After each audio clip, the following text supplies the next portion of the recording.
106 now, 77. Jazz all over the Nuggets.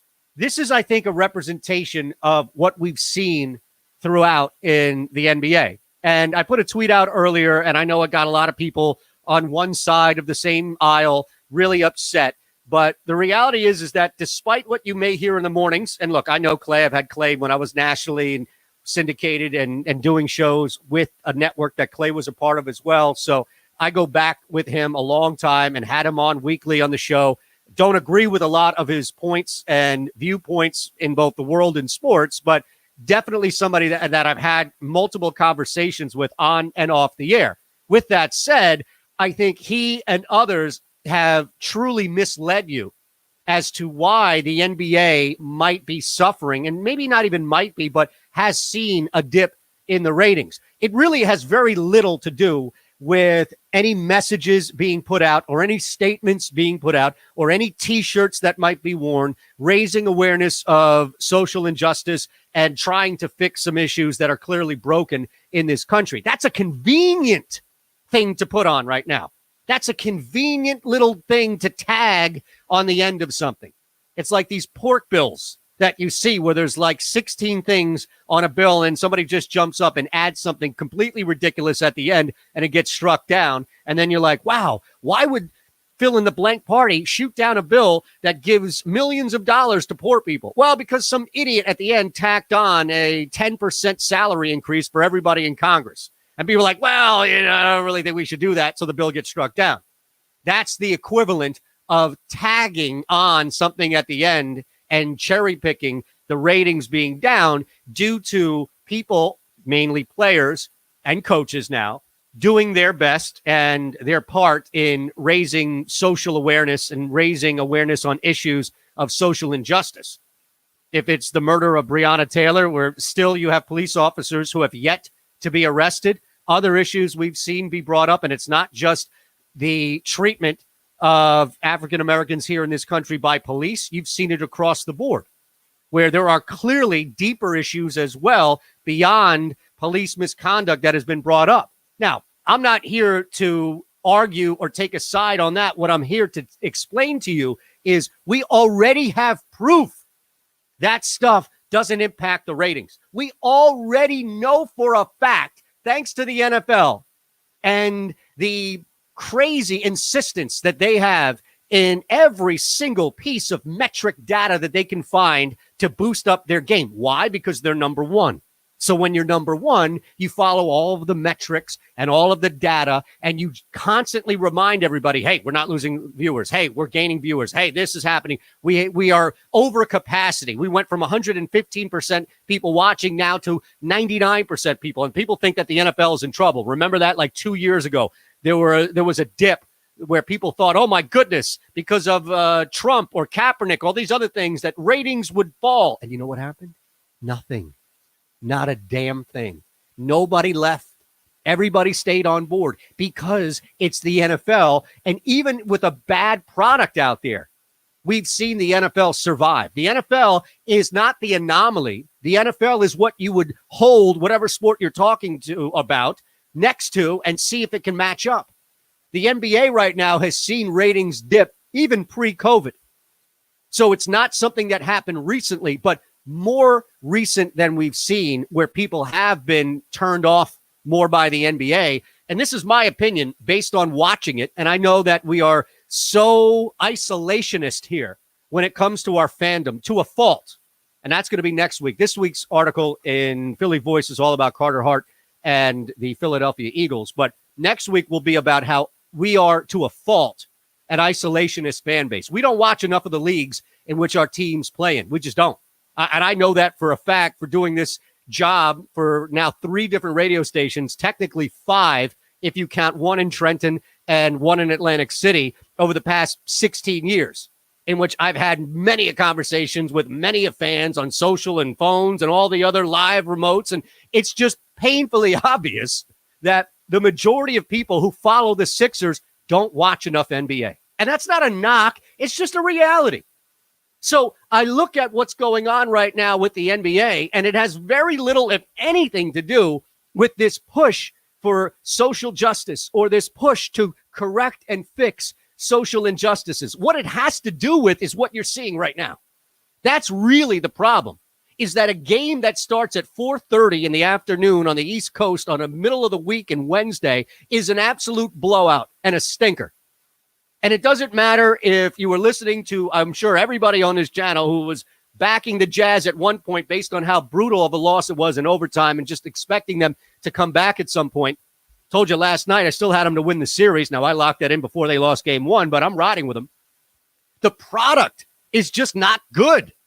The product, it's like a double-edged sword. And again, you need to be able to separate the product not being good with the product isn't good because I see a Black Lives Matter t-shirt or the coaches for racial injustice, whatever it is that you see. That's not turning you off. You just weren't watching in the first place, or all you were watching is your team because, oh, that's my team, so I might as well watch them. But you're not watching the NBA. You're not watching the league game in and game out. A lot of us are. And a lot of us have seen bad basketball, lopsided ball, or good teams playing down. Look, it's cool and fun to talk about in an immediate reaction to, oh my God, you had 2 number 1 seeds go down last night in game 1, first time since 2003, I think. Okay, it's a cool immediate reaction. But when you start to see teams, good teams play down, nobody in the right mind wants to sit through a close game between Toronto and Brooklyn. Just blow out Brooklyn and move on. And that goes against logic where it's like, wait a second, you're telling me a blowout would have been better? Because it's expected from a gambling standpoint and from a sit down and watch standpoint. And Toronto played down.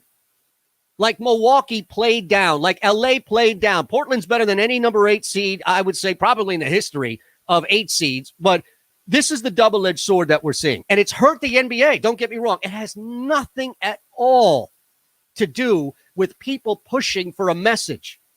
Because, again, I go back to the one trump card that I will always pull on anybody saying, well, I can't watch the NBA because all I see is a sea of Black Lives Matters t-shirts on the sidelines. Or how many more coaches pins do I need to see? Coaches for racial justice, all these things. That's not turning you off because it didn't turn people off for the NFL. I can't tell you. This was Philadelphia, mind you. So it had very little to do with even the Eagles because I knew people calling up telling me they're done watching the NFL were lying through their teeth when it came to the Philadelphia Eagles. Maybe Thursday night football or Sunday night football or Monday night football, Suns and Eagles team. Still, we have the numbers, we have the data, we have the metrics. There was a time in which it was a full-blown thought on one side that Colin Kaepernick is a distraction. He's a disgrace. There's no way that he should be allowed back in the NFL, and he's insulting veterans and all the other rhetoric that you heard surrounding the anti-cap. Now, there was also, to combat that, people that were saying he's got a raw deal, he's being blackballed. There's no reason why he shouldn't be in the NFL. He's more talented than most third-string and probably second-string quarterbacks around the league right now without even some practice. He's being blackballed. And the different means to the same end was, I'm not watching anymore. That was the ground zero right there for the proof that no matter what you see on Twitter or no matter who is talking into a microphone telling you that ratings are down because of fill in the blank, we know that wasn't the case with the most popular sport in the world right now, maybe outside of EPL, but definitely in this country by a mile. And you see the Super Bowl numbers around the world, and that would indicate that they're doing something right.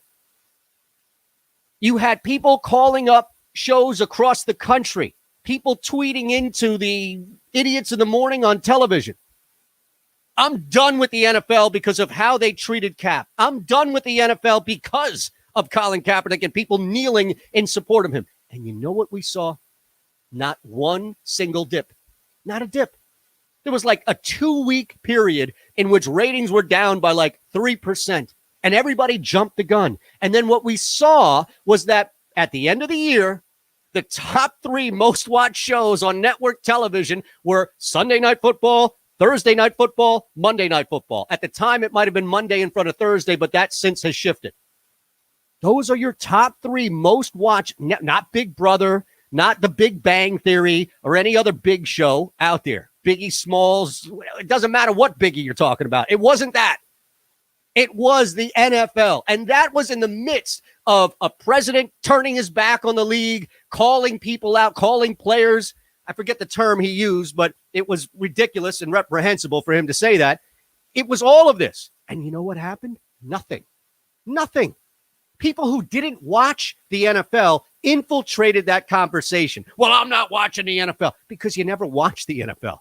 It's the same people now who are on social, who are repeating the rhetoric that you'll hear on the morning. And look, again, it's no personal shot, but this is a problem now that has become widespread where people are now feeding the masses this lie, in my opinion, that the NBA ratings are down because of messages for social justice. When we've seen the biggest sport on this country's surface by a mile not impacted the slightest by that. So why? That would be the only question I would have for you. Why are we looking at a scenario where the NFL wasn't fazed by in fact, gained viewers with all this controversy? Yet here, I'm led to believe that somebody who has been watching the NBA religiously now all of a sudden decides, you know what? Seeing Rudy Gobert on the sideline in a Black Lives Matter shirt is too much. They're shoving it down my throat. I saw somebody tweet that earlier today. Well, I don't mind watching the game. I just don't want to have these messages shoved down my throat. And so I responded, well, who's shoving what message down your throat? And it was, well, it's on every single T-shirt. What? That's something being shoved down your throat? Let's be honest here. If you are part of the group who honestly believes that people are not watching the NBA anymore because of messages for social injustice, then you haven't been watching the NBA. There's a really easy, simple answer here. The product has suffered. The bubble has exposed the NBA for something this time around that actually speaks volumes about the product. It's much easier when you have to play at home. It's much easier when you don't have to travel for 3 or 4 games throughout a series. That's what the NBA bubble has exposed. It's much easier to play as a 7 or 8 seed against competition in the playoffs when you're not traveling, when you're not on a flight, when you're not leaving from your home to go to a hotel and you have to stay there for a couple of days in a series. There is no road game anymore. These guys have been fully acclimated into the bubble. That's why you have Toronto, Milwaukee, LA playing down. That's why you also have blowouts in the middle of the day. That is hurting ratings, if you will. That's the only thing. And let's start there. That's what's hurting this product, is that you have so much bad basketball now. And I love it. I'll still watch it. I'll still bet on it. We'll still bring you every single second of the Philadelphia 76ers game that'll start in 13 minutes. But the problem is it's misinformation now. Now, maybe this is a coincidence that the same people who are spouting out how a virus is a hoax also want you to believe that people talking about it or people talking about messages, other issues in our society, are the reason why the NBA's ratings have dipped. That's just not the case. It's not. 117-92 with 6:30 left in the fourth. That's a big part of it. Playing down to a Nets team to where all of a sudden there's some sort of action. Nets had a chance to tie that game up. They should never be in that basketball game. So people are disinterested. You need more pop. And you do, not Greg Popovich, but you need more pop. This game, for some reason in the restart, outside of Phoenix, and the NBA screwed that up because all it was just a nice little tease before we got to Memphis and Portland. Another snooze fest there, despite Portland being such an electric meter for people watching and paying attention. But I can't imagine even that game. 2:30 in the afternoon on Saturday. Nobody wants to sit and watch a full game with Memphis. I'm sorry. It's no knock on Ja Morant. It's no knock on the Grizzlies themselves, but people aren't interested in Memphis. They're sure as hell interested in Portland. That probably carried it. Brooklyn has nothing. Oh, it's a large market. Nobody in Brooklyn is watching the Nets right now. They know that their fate has been sealed, especially after losing today. It's got to be the lowest. I guarantee you more people in Orlando are watching the Magic especially after what they did, than watching the Brooklyn Nets. So count that New York market out. Maybe Philadelphia, because we have such a large sports market where people pay attention to the teams more so than other cities of similar size, like Boston, for example, and Philadelphia, both in that same boat. That's enough to drive ratings for this particular series. But even still, people are checking out early. We see that as well. Even in close games, it's like, I got to bet on the Raptors-Nets game. I might as well just watch some hockey or some baseball. Phillies on earlier today, 1:30. And, man, fade the Phils. That live, fade the Phils. That's the hashtag, fade the Phils. Every single time they get up, you take the other team on the run line. Every single time. It's not going to hit 100%, but damn it, at the end of the year, you're going to walk away up. I guarantee you'll walk away up. And if not, then you come back and you show me the numbers, and I'll make do with our budget here at the station.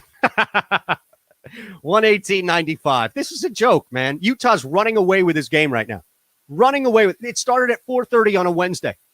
I know that there are still a lot of people that are working from home and not necessarily commuting, and rush hour has been limited significantly. Maybe people are on vacation. It's still technically middle August, so people could be the shore, the mountains, what have you. Games at 1:30, games at 4:30 in the middle of the week. They're not going to draw people in. They're going to draw the diehards in. That's why you haven't seen a major dip in the ratings to the point where it's catastrophic, but we've seen a dip. We've seen a dip. And it's so difficult for me to sit back idly silent and listen or read nonsense on Twitter about how all of these messages have been such a put-off, when in reality, it's more of something that's just in the background. Again, it's the NBA's league. It's a players' league. If they want to do something, they want to do something. But you can't tell me that this is the first time. Again, this is how we know that you're telling on yourself that you don't watch the NBA. The NBA has always had moments and opportunity for players, coaches, for people inside the league to stand up and speak their mind. Sometimes they got in trouble. Mahmoud Abdul-Rauf got in trouble. LeBron James and the Miami Heat did not. So there are plenty of opportunities in which players have done this in the past. Maybe not in mass like we've seen right now, but definitely teams and not just one. We've already seen this with the NBA. Why didn't it hurt the NBA ratings then? Where was the NBA major dip in the ratings when the Miami Heat came out and honored Trayvon Martin? Did we see some? Oh my God, I'm never going to watch this again. Yeah, people who didn't watch in the first place cherry picked because arguing against that matches up with their worldview. But it's pretty obvious that people who are defending the notion that a message for social injustice is ruining the NBA aren't watching the NBA. That's just fair. There's no way that you could be watching these games since the bubble restarted, watching the first two playoff games in these series, and not come away with, wow, this product is just, it's suffering. Even a little bit, that's fine, but it's suffering. And it's almost like, again, this double-edged sword where you have on one side the bubble where there's no more home court advantage and you get to see a lot of talent play out. There isn't like Utah, Denver is a perfect example. Miami, Indiana, I wouldn't be surprised if Indiana actually did come back and put up more of a fight. And then you have teams that are playing down. It's the NBA has always been a surefire league, right? Where very rarely do you get these types of upsets. Now what they're coming as is in a form of either bad basketball. Toronto-Brooklyn was a bad basketball game today. Just a bad basketball game to watch.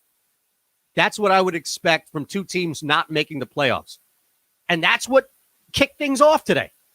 So if you, for whatever reason, sat through that mess of a basketball game, why in the world would you still stick around? Especially when this game got out of hand so fast.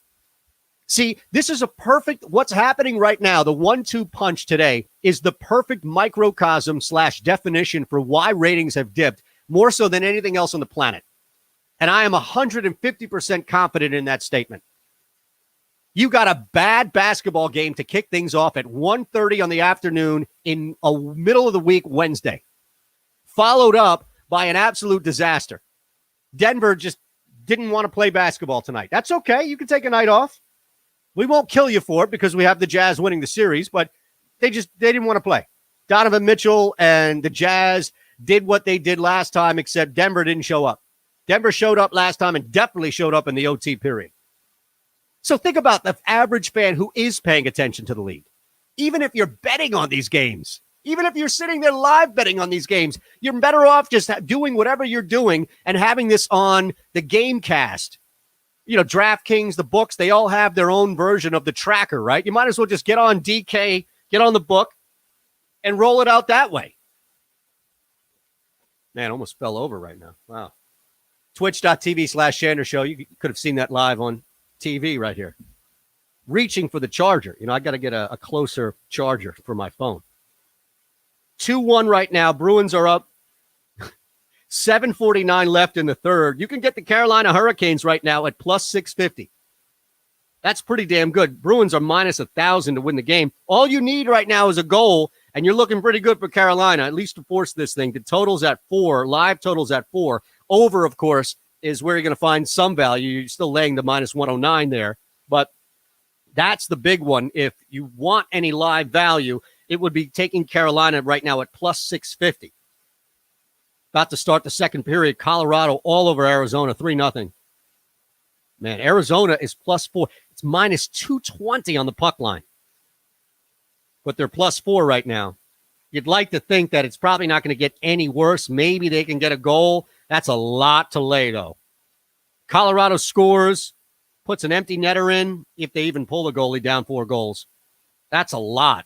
Now, look at this total. Look at this live total here. It's 7. The over gets you plus 135. They are begging you to go over 7 here. Just demanding that you go over 7 here. Under, of course, you're going to lay the 175. I'd stay away from that. Flyers tonight. Just take a look at this. All right. I don't know how you feel about this game. I did not have a good feel about Monday.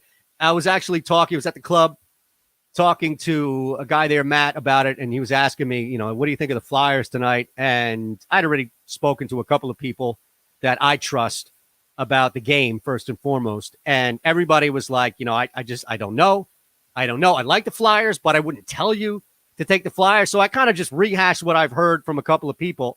And we were kind of laughing about it, how, all right, there's just no way, you know, shutout game before, and Montreal is probably going to do something, probably going to battle back and just show some fight, right? So we both kind of stayed away from it, knowing that it felt like a trap. It wasn't. Flyers came right out and they dominated, mainly because of Carter Hart. When you're only scoring 3 goals over the last 2, your goalie's a big part of it. Defense as well. Let's be fair. It's not just him. Defense played exceptionally well, and that's a great combination when you have your D and your goalie playing really well. You can get by winning 2-1, 2-0. Flyers are plus 195, minus 1.5 on the puck line. The total is at 5. You'll get even money on the over. You're laying on the under. And then the money line's a little interesting.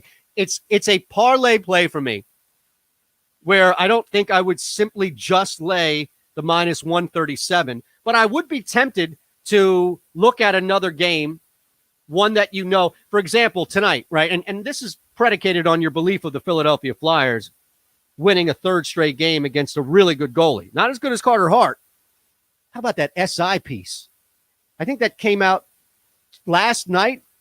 Maybe it was after the Flyers won, or maybe it was between Monday, the 2 games in which they played and just beat Montreal. But SI came out with a piece just lauding and praising Carey Price as one of these monsters and an amazing goalie and all these things. And I'm thinking to myself, he just lost 2 straight. I don't care how many saves he had or how many opportunities the Flyers missed on the power play, anything like that. The other guy was better. Our guy is better. He's better than anybody right now. I would look at St. Louis and the Canucks tonight. Blues minus 143, Canucks plus 125. You just need something you can feel really good and confident about. The best play, I would think, would be to cross sports here. May have to do this. Why not? We've got a couple of minutes before the Sixers start anyway. Take the Clippers minus 230 on the money line, and then parlay that with the Flyers minus 137 on the money line. That's going to get you plus 150 back.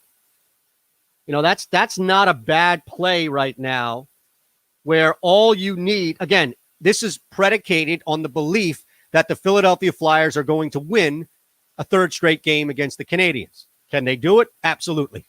There is zero indication right now that Carter Hart's going to have a bad game. Remember, we talked about this the other day. This kid came out with a vengeance.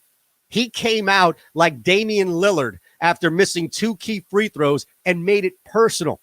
It was like he was angry at the puck and anybody shooting the puck to the point at which it was not going to go through. That is something special that I don't think just stops. Could he give up a goal or two? Absolutely. I'd stay away from that total too. Flyers have dropped to 152 now. Oof, I better get in on this now. All right, placing the parlay as we speak. Again, everything is done live here, so you can see it if you're watching twitch.tv/Shander Show. We put the phone up for you. You also got a nice little shot of my wife texting me dinner that's made. How about that? This looks amazing. Some stuffed shells. You didn't know we got down like that in the house, did you, Rob? I didn't. Well, this is a new thing. She's, you know, the thing is, she's a good cook. She just doesn't cook. And I don't think that she believes she's a good cook, but she is. Everything she's made for me has been amazing. I just think that, I don't know, maybe somebody told her that she's not a good cook, but she is. So I love it when she makes something because, you know, we've lived together for a little bit now, and she has a completely different palate than I do. She's more veggie-centric. I'm more meat-centric. But when she does make something, if it's baking or cooking, creating a meal, it's really good. And I'm just sitting here looking at this live shot of stuffed shells. Not the live shot. It's a live shot. Well, yeah, you know, a live pick, right? I got you. Yeah. You are looking live. Live. I could give you the Musburger, right? You are looking live on the banks of the Olatangi River at Stuffed Shells. Absolutely, man. Now I'm starving. What else? You want to take over? What's the sides? I mean, I could take over while you're gone. John and I will just do what are the odds. And no, you can't ask John to. John's got a show tonight, man. This is your show. I mean, it could be my show. John's in here now, I love John because he would do it. Like John is such a junkie for this job and this gig. I love it. Absolutely love it. His everybody's show could just be combined. It could be like the daily ticket odds line change. Yes, absolutely. We could have Jansen do all 3 of them. It's easy for him to do all of them. I love it, man. It's a man cut from my own cloth. I love it. I was on Sean's show today, and now my voice is being heard on yours. So this will be the 3rd radio show. Great. I will do today. I love it. So you guys could technically take over for like a half hour while I go devour these shells, right? If you're going to do that, you also have to deliver us some of these stuff shells. How about I just get a DoorDash delivery for you? Yeah, no, exactly. I mean, we need payment for the show, but I will take payments in stuffed shells. That's fine with me. What's that? I need to know what's on what's the sides? The stuffed shells. Sides are an important piece. What else is coming with it? I'm with Rob here. I need a good side. Well, I don't know what the sides are, to be honest. I might just be fine with getting the main meal at this point. There might not be any side. It might just be like, oh, you want a side? Go ahead, make your own. I'm happy. I'm grateful that I got something, but now you're asking me to push and press. We had to think about. We got to go ask her. You got to ask her during the break what the sides are. I need to know what's coming like with these stuffed shells. Is it like string beans? Do we got like some? I don't know. I don't know what goes well with stuffed shells, but I think I can pretty much eat mac and anything. cheese is always a solid. Mac and cheese is good. So you go pasta on pasta. I'm like pasta on pasta. You going to do double? Well, no, I think you can do that. Here's the thing. So the shells have the red sauce, right? Right. And that's covered with this. So you have the red sauce. I know people in this area say gravy, right? I don't. I'm from City Island in New York City in the Bronx area, which is like 99.9. I think we were the only non-Italians on the entire island for like 5 years. And I never heard anybody refer to it as gravy. Refer to it as red sauce. Yeah, but sauce. Now you're from this area. John, are you too? Yeah, I'm from Delaware County. Okay, so did you guys grow up hearing it called red sauce or gravy? I normally go with red sauce. I That's just what- call it sauce. I I don't use, even like, red I don't sauce. I even- just call it sauce. just That's the fine. sauce. Sauce is fine. As long as it Sauce. ain't gravy, that's fine. I feel like the gravy has to be like turkey gravy. Like Yes. That's a yeah. When I Yes. think of gravy, I think of like Thanksgiving turkey gravy. Absolutely. Absolutely. That's what this is. Now, the side could be so last night she made not the red sauce or white sauce. It was like the butter and oil. You know that type of pasta where you have like the penne Okay. Yep. and you put butter and some cheese and some seasoning. So I have that, and she made a ton, so I ate as much as I could and then just saved it for today. So what I might do is go pasta on pasta. But it's like pasta two ways, right? You have Right. the shells with the red sauce, and then you have the butter pasta with the penne. The butter noodles. Yes, the butter noodles. Nothing wrong with more pasta. Pasta Pasta, is you can't go it's wrong. the best. Like you just can't go wrong with it. It's the best. I haven't eaten enough pasta. I realized that over the last because if you don't do anything, that's like just drinking Guinness after Guinness. You add Just some sits. pounds to your body. You need to work off the pasta. Yeah. So- pasta, bread, stuff like that. Well, that just pasta's so sits. easy to make too. Like It I would is. always just have pasta and like a canned sauce, and it'd be easy to do. Like that's basically my college diet consisted of that. Just pasta with some kind of pre-made sauce. Well, Eitan, do I you have a count? question. I have yes. a question for you because I asked John this too. Are you a cold spaghetti person, or do you have to have it Okay. warmed up? So, and I don't know. I mean, are we still able to call food ethnic, or is that going to offend people? Like, No, I mean, I'm not offended, but Okay. I guess maybe. I love all Italian food. I Okay. love at most, like I prefer all Italian food, including spaghetti and meatballs, as reduced of a meal as that can be. I love it served just between cold and warm, like lukewarm. Okay. So if I had, I'll give you a perfect example. If I go and take a bowl of pasta from last night and I reheat it, then I'll put it in the microwave for like 30, 45 seconds. Just enough to get like the top a little warm, Mm-hmm. but I don't prefer it piping hot. I prefer spaghetti, penne, noodles, anything. Red sauce, white sauce. I don't care if it's Alfredo, if it's vodka sauce, whatever. Any sauce on there, I would prefer lukewarm more so than anything else. Like room Even cold, temperature. I'll eat. That's fine. Okay. Okay. Yeah. Like a meatball cold is not a bad meal. That's a pretty good meal. A cheesesteak you can't eat cold, but you can eat a meatball cold. Are you a cold pizza person? I consider pizza part of the an umbrella of Italian food. So if I have a pie, let's say I order pie tonight, for example, hypothetical, because I've got the stuffed shells upstairs, right? So if I ordered a pie, if I Grubhubbed a pie tonight, I'd eat, half of it or so because I'm too big for my own body right now. And then what I would do in the morning is I would probably take 1 or 2 slices out and put the 2 slices on a plate and microwave it for, again, about 45 seconds. Okay.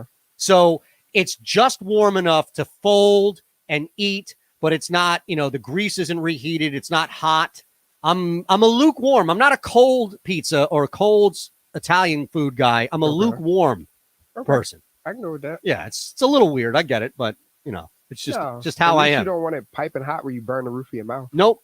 That's the worst. There is nothing. What? It's so funny you brought that up. I was just having a conversation with somebody earlier today about that. There is nothing. Look at all you can get Ambisol, right, for your teeth, Mhm. there- Advil, all these things. There is nothing that you do. can get when you burn the top of your mouth. Nope. Absolutely nothing.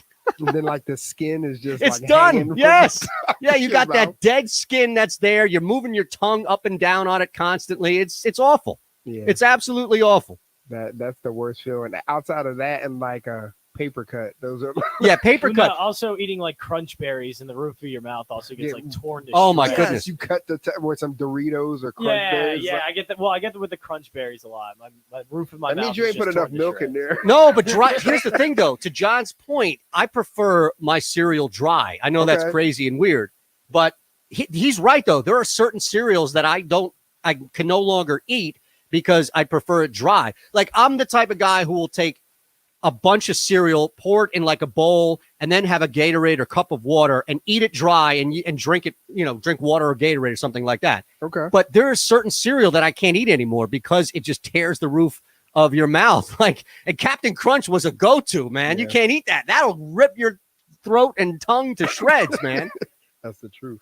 All right, it's a final. Boston has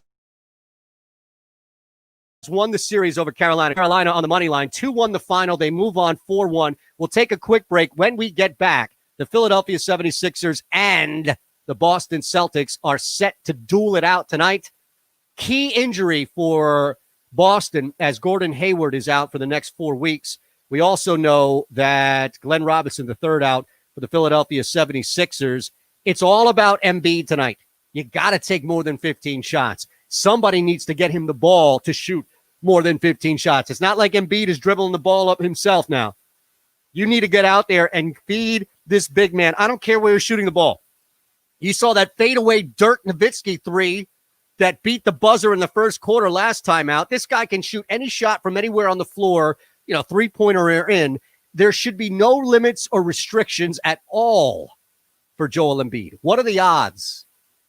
Eitan Shander, at Shander Show is how you follow me on Twitter, twitch.tv/Shander Show. It's Fox Sports Radio, The Gambler, presented by Cure Auto Insurance. Fox Sports Radio, The Gambler, now. We got 5 minutes. Now, you don't want to take the Ben Franklin Bridge.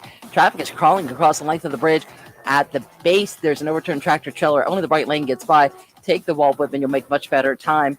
Now, the Boulevard northbound, just north of the Schuylkill, there's a crash. It has traffic backed up on the Boulevard, crawling eastbound City Avenue to the Boulevard off-ramp. Westbound Schuylkill, Jan University to Vine with construction, and then crawling Montgomery Drive to the Boulevard off-ramp. 95 southbound, jam from Cotman to Bridge. Liar to tell total traffic. This report is sponsored by Staples Stores. Staples has everything to start the school year right at amazing prices. This week, select one subject notebooks and Staples 2-pocket paper folders are just 10 cents each. In-store only offer ends 8/22 while supplies last, limit 6. School on, save on at Staples. The films, the stars, the milestones, the awards. iHeartRadio brings you The Week in Hollywood History. August 17th, 1979. Monty Python's Life of Brian opens in the U.S. The second film from the British comedy troupe was controversial at the time, but became a box office hit and is now considered a comedy classic. August 19th, 1969. Perhaps best known as Chandler on TV's Friends, Matthew Perry is born in Williamstown, Massachusetts. He's also a producer and writer, having contributed behind the scenes on many of his later projects. August 20th, 2013. One Direction, This Is Us, a 3D feature featuring the English and Irish boy band, premieres in London. It became the 4th highest grossing concert film ever released, but by 2016, the band took a hiatus to pursue solo projects. August 22nd, 1986. Coming-of-age classic Stand By Me enters wide release. Directed by Rob Reiner and based on a short story by Stephen King, the film helped make stars of River Phoenix, Will Wheaton, Jerry O'Connell, Corey Feldman, and Kiefer Sutherland.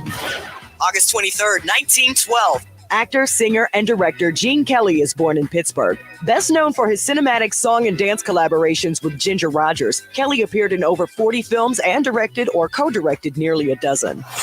And that's The Week in Hollywood History on iHeartRadio. Patrick was way behind on his IRS taxes. I was in way over my head. The total amount ended up being somewhere just over $30,000. $30,000.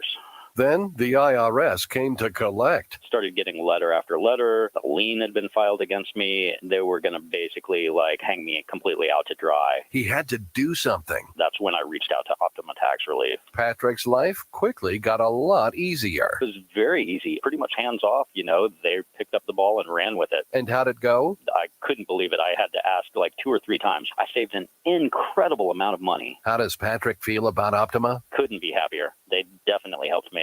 Optima Tax Relief, the best place to call. They're the best in the business. Do what Patrick did and call Optima Tax Relief for a free consultation. Call 800-354-2840. 800-354-2840. 800-354-2840. Optima Tax Relief.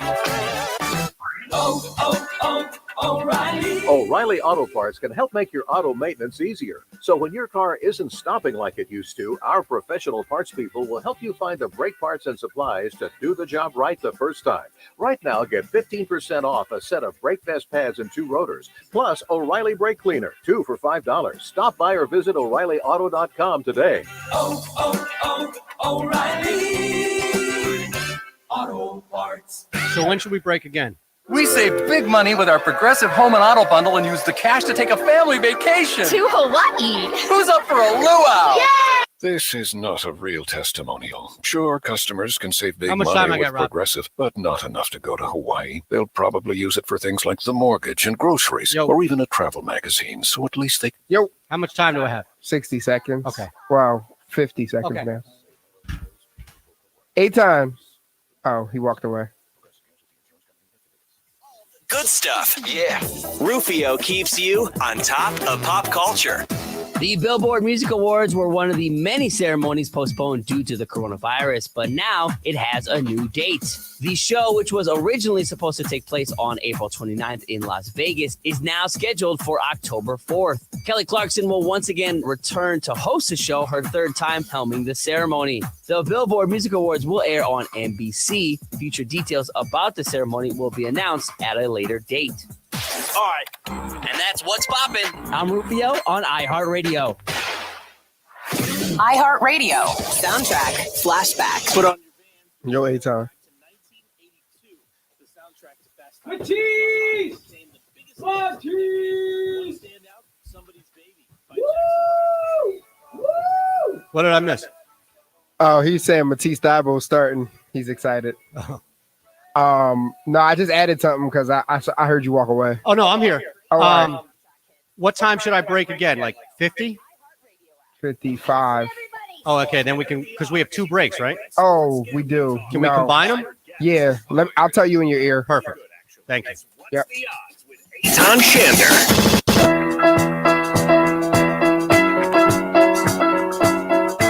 Now, I don't want to upset Chris Heck again. I've already done this one time, but you know where I stand on this song, right? Where do you stand? It's time to upgrade. It is just time to upgrade, man. Right, Songs change, times change. And for all the people that are like, no, it has to stay. It's old school and it's something that everybody sings and all my kids know it. If one of our own dropped a new Sixers anthem, you'd be all over it. All right? Eagles had an anthem from Meek that's still playing. You're telling me that if it was synonymous with their success, now they're opening up right now. It's an early game. Already some action on the board here, and we'll get you a look as far as how things have played out. Just if you are following along the 4 plays today on Odds Checker, 1-1 so far. Raptors minus 11.5. Only laid 103 on that. So, again, the bubble bites me in the rear. Took the Jazz plus 4.5 because that was just too easy to get points in this game. Thought it would be a close game that Utah would get over on, but it turned out that I didn't even need the points. Now, as down as I've been on this Sixers team, as frustrated as I've been watching this Sixers team, and what a great shot by Joel Embiid, and one, which he did convert. Took the Sixers, before this thing began, took the Sixers plus 170 earlier today on the money line. So I do like Philadelphia outright tonight. No points needed on this one. Just win the basketball game. Boston is going to make it tough. This is not going to be easy by any means. Don't expect Boston to play like Toronto or even Brooklyn earlier, like a Milwaukee or Lakers squad. Boston is and has been overachieving the entire season. The difference in this game, and we saw this to be fair with Utah, where the Jazz fixed some things on offense. They corrected some issues that they were having and didn't turn the ball over, especially in key moments. Well, here, that's the biggest thing that the Sixers are going to have to do outside of just giving Joel Embiid the basketball every single time. Like outside of it being on transition. There's your boy Jansen dribbling the ball off his foot outside of transition. If you're in a half-court set, where is the argument against giving Joel Embiid the basketball? Like, how can you go through a set? How can you go through an offensive rotation and Joel Embiid not touch the ball, assuming that it's a half-court set? Transition's different. You have somebody that can run down the floor. You feed the monster as much as you can. I don't care if that's Tease, if that's Tobias, if old-ass Al Horford can move up and down the floor faster than Embiid. You get anybody who has a beat to the hoop, the basketball in transition. Just don't turn the ball over. That's the big thing. But that would be my number one change in the offense tonight, would be every single time the game slows down, every single time there's an opportunity to run a half-court set, Joel Embiid touches the basketball. He has to. It's unfair to you as a coach, Brett Brown. It's unfair to the people around Joel Embiid. I don't care, again, if it's Tobias or Tease, to not have him touch the basketball. He is by far the number one threat on the floor for both teams. Jason Tatum is a monster. Jaylen Brown, Marcus Smart, these guys can get you in a multitude of ways right now. Doesn't have to be this Gordon Hayward thing. Again, another bucket by Embiid. Color me shocked. This should not stop. This cannot stop. He's already nailed his first three, hit the free throw. This is exactly what we need to see throughout, is consistency, and it starts with just giving Joel Embiid the basketball. That's it. Boy, I am tempted now to look at a little first quarter action here. First half would be interesting too, but right now, Sixers are laying 2.5 to win the first quarter. Joel Embiid has a red hot start, I think at this point, it's not a terrible take at plus 200. Plus 100. Sixers laying the 2.5. Again, they're up 11-7 right now with about 7:40 or so left in the first quarter. And that switched fast. As I was talking, that minus 2.5 on DraftKings went from minus 120 or plus 100 to minus 120. The total's I'm going to stay away from the total. Sixers only laying 1.5. Are you bold enough like me right now to look at the possibility of the Philadelphia 76ers winning the first half based on the start that Joel Embiid is having? Now, again, Boston is not going to go away. And they're going to have some open looks because I don't think that Philadelphia is going to move enough on their rotations. Doesn't mean that they're going to get killed at all. Doesn't mean that they're going to lose the game. It just means that this is not going to be a runaway. I don't anticipate it being a runaway. I want more of a return than the minus 120. And now I can't go minus 4.5. That's too much, right? Again, Embiid makes the first of two. He's already at 7 right now. That three, the only shot he missed was a three that rimmed out. The guy is dialed in. He is locked in, and there are few people on the planet that can slow him down when he's this locked in. You are doing yourself a disservice as a coach, as a teammate of his, to not continue to feed this man the basketball. All right, foul by Jay Rich. That's going to stop play here. Let's look at this. We're at the 7-minute mark, just over the 7-minute mark. Sixers are now laying 3.5 for the first quarter. Now, that's value because you're going to get back plus 102. So, as much as you may want the points for Boston, want those 3.5 for Boston, the return is going to be more so on the Sixers winning it at minus 3.5. I'd almost wait for a Boston bucket here as Brown is on the line. I'm waiting for him to make the second. He already hit the first of two. I'm waiting for him to make the second one, see how that moves the line at all, and maybe it will drop to 2.5. I can do 2.5. I don't think I'm going to go higher than that. 3-point victory, 3+ point victory in the first quarter, I can see. Wow, that didn't last long as Al Horford's in. Uh-oh. This thing might turn fast. Here we go. Now, I'm going to have to lay the minus 122, but that's okay. That's not a total disaster by any means. But the Sixers themselves right now at minus 2.5, and they need to wait for Jaylen Brown here to finish up. But that thing, it's back up to 3.5. So as we talked our way through it, we lost the value. It's okay. I'm going to wait a little bit. I know it's weird to not have this first quarter play in effect here. Actually might take the first half, knowing that we're going to be on there. Sixers only laying 2 for the first half right now. It's not a terrible play where you only lay the 105. That's what I did.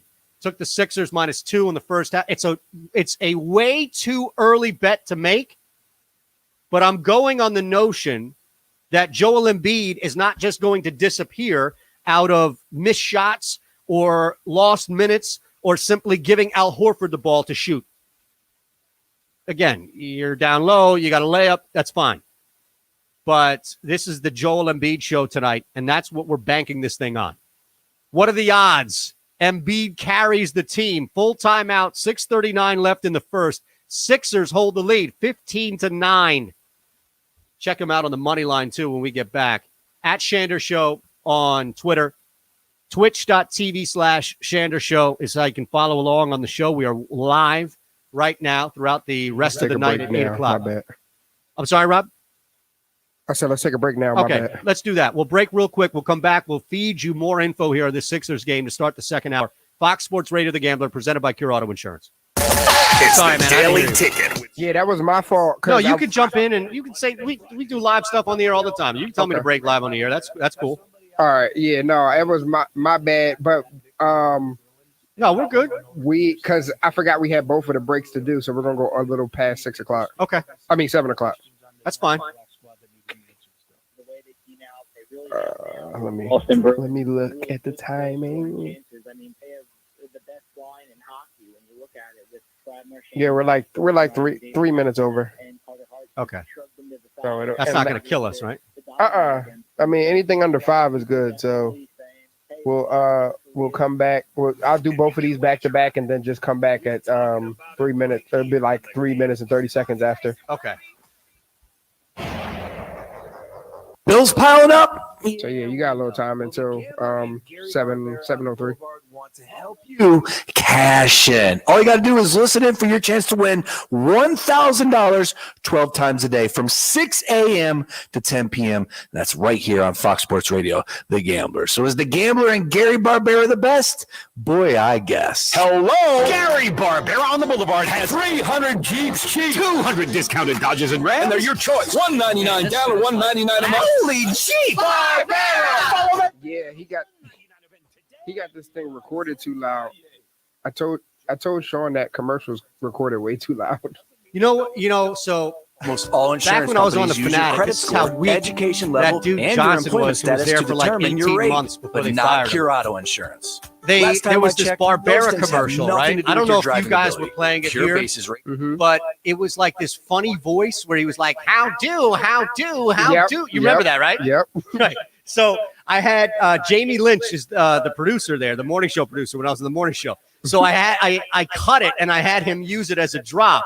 And at the end of the show, they played this music, right? Anthony played this music when he was doing the morning show, and it was just Jamie playing like every single drop he could fire for, like 60, 90 seconds. And the first time we played it, the very first drop was that it was just, it's so absurd. It was so ridiculous. and the stupid program director at the time came in and was all nervous that we would upset somebody and made us take that drop out. But yeah, it was hilarious because we played it for like 2 days and everybody was like, yo, what is that drop? That is crazy. What is that? Where is that from? Like I would just play it randomly because I had a soundboard next to me sitting across from Anthony. Or when Bob was there too. So I still had that board, access to that board. And there were times in which I would just randomly play it, right? Like there would be a pause and I would drop it. How do? And it would just be like so absurd out of nowhere. That's funny. Crazy, right? That sucks. Your program director didn't like it. Man, he was an idiot. They fired that dude 18 months into the job. He barely showed up. He got the job and then took like 3 months vacation. What the hell? Yeah. He was the guy that fired me over email. Oh, man. Yep. That's terrible. Oh, my goodness. With qualifying purchase, restrictions apply. Valid at participating locations only. Some products only available online. For offer details. Joe, who was that? Shake with the 3. Need it. 21-9. It's over. John said we're still getting swept. We didn't get to the fourth quarter yet, so it doesn't matter about any of this. Or have it done for you. That's Napa Know-How. Napa Know-How. At participating Napa Auto Parts stores and Napa Auto Care centers while supplies last. Offer ends 8/31/20. Today on Hey Culligan, smoother skin for the win. We've got Claire in Delaware. Hey, Culligan, the water in my shower makes my skin feel like I'm 90. Okay, first off, Claire, are you 90? No. Okay. Second, how do you feel about high-efficiency water softeners from Culligan? Huh. Actually, Claire, how do you feel about smoother skin and luxurious hair? Oh, my gosh. Love it, have to have it. OMG indeed, Claire. We're already on the way. Let us help you out with a free in-home water test with a local Culligan water expert at Culligan.com. It's clear and cool overnight with lows dropping into the 50s and 60s. Tomorrow looks like a beautiful summer day with plenty of sunshine, low humidity, and another high around 82. That's 6 ABC Action News weather. This report is sponsored by Staples Stores. Staples has everything to start the school year right at amazing prices. This week, select one subject notebooks and Staples 2-pocket paper folders are just 10 cents each. In-store only offer ends 8/22 while supplies last, limit 6. School on, save on at Staples. iHeartRadio is the #1 choice for music, radio, and podcasts, all in one. No one makes it easier to hear everything you love in one free app. It's all right here. My favorites radio station. It's every song that I've hit that thumb up button thing. It's a perfect mix of my favorite songs. I like listening to my station from back home. So I feel like Total I'm going miss on somewhere. that one. It's the only way I get a vacation. Now I gotta watch the Celtics If you're run not in one the of the second tens quarter. of millions who have the app, download iHeartRadio. What'd you say? No, I just said missed out. I should have taken the Sixers in the first quarter, but well, now the first half spread is up to 6.5. Still think I got a good deal on that. I don't trust this defense, man. At some point, Boston's going to get on a roll. The problem though is that when Embiid is out, they really can get to the rack, but they haven't been doing that. We'll see now. Horford in the middle.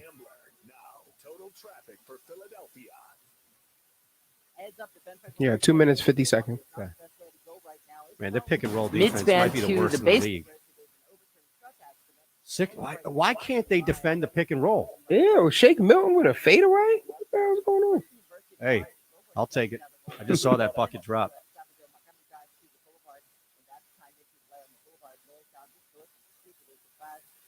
Time was running out, man. He had no shot, no choice. I mean, Right. tough shot. That's a tough bucket.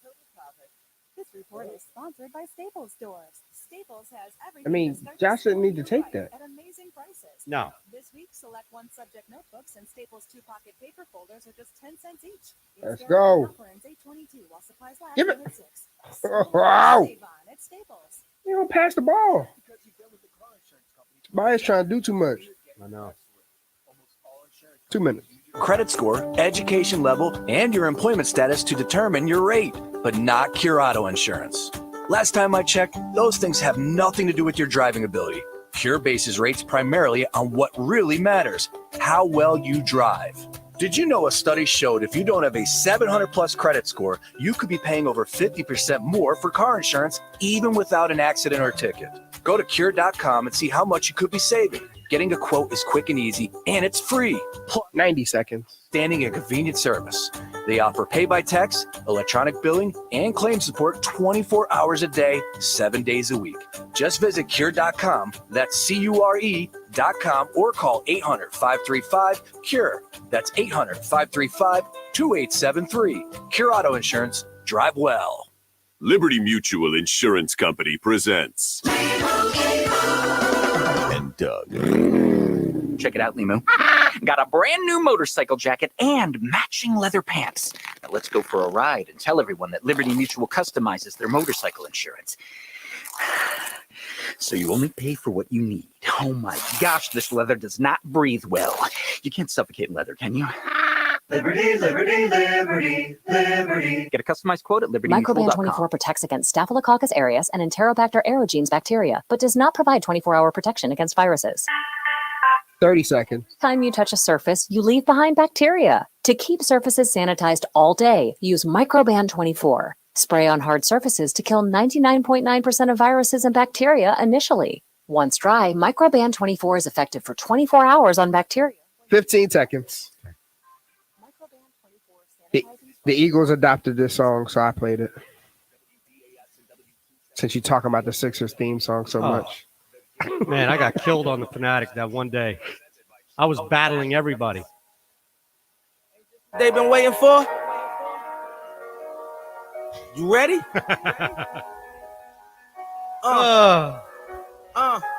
I'll keep my thoughts to myself on this one. All right. We're back. Second hour. Sixers up 27-14. They just called a timeout after a block by Jaylen Brown. Up 13 points in the first quarter. There's still a lot of time left. Now, I'm not going to jump to any major conclusions right now. Here's one to look at, though. We jumped in Sixers -2 for the first half. Not even the first quarter, but Sixers -2 for the first half. And now that's jumped up to 8.5.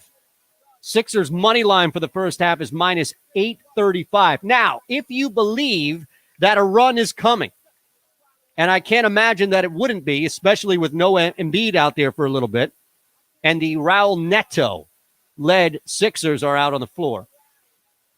A run is coming if you honestly believe that this lead is not insurmountable by any means, and the Celtics can take advantage if they just put some shots together, as this has been a slow start for them by all means. 14 points this deep into the first is a disappointment for any basketball team, especially in the defense-less bubble that we've seen.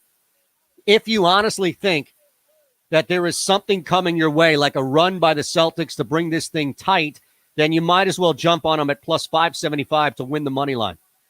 First half, of course. You could always just play it safe and take the 8.5 points. My goodness.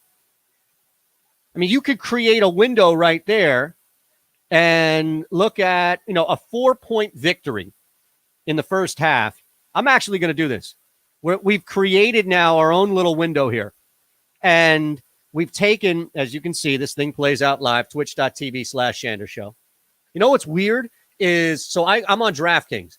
And if you place a bet, a live bet or any bet on DraftKings, it'll run that bottom thing, will go processing, and it'll go through that little, 5 or 6 seconds of it processing before it places the bet. Well, that apparently is green. So when I put my phone up and you see that processing, the image that you see behind me on my green screen actually picks up on that shot. So we have created a little window here. And this is going to drive me mad, but it's going to be good for you because you'll hear me going crazy. As we speak, we have the Sixers -2 and the Celtics +8.5. So a 4, 5, 6-point victory by the Sixers is going to clear that. And I think that's probably the most realistic scenario here. Just looking at the live action, and again, it's way too early to jump in and take the Sixers -3. 29-16 as we watch this thing play out. And it's going to be nuts as you see another Embiid shot here. Back on the floor, up to 11 points. 11 points with 2:40 left in the first. This should be a 40-point night. There's no reason why, unless Embiid can't physically play anymore, there should be zero reason why this doesn't hit 40 points tonight for Embiid. And he's the reason why the Sixers are moving on to victory here. It would be a crushing defeat if, for some reason, Boston inched their way back into this. Now, covering the 8.5-point spread is not inching your way back into it, just first half, of course. But winning this game would be devastating.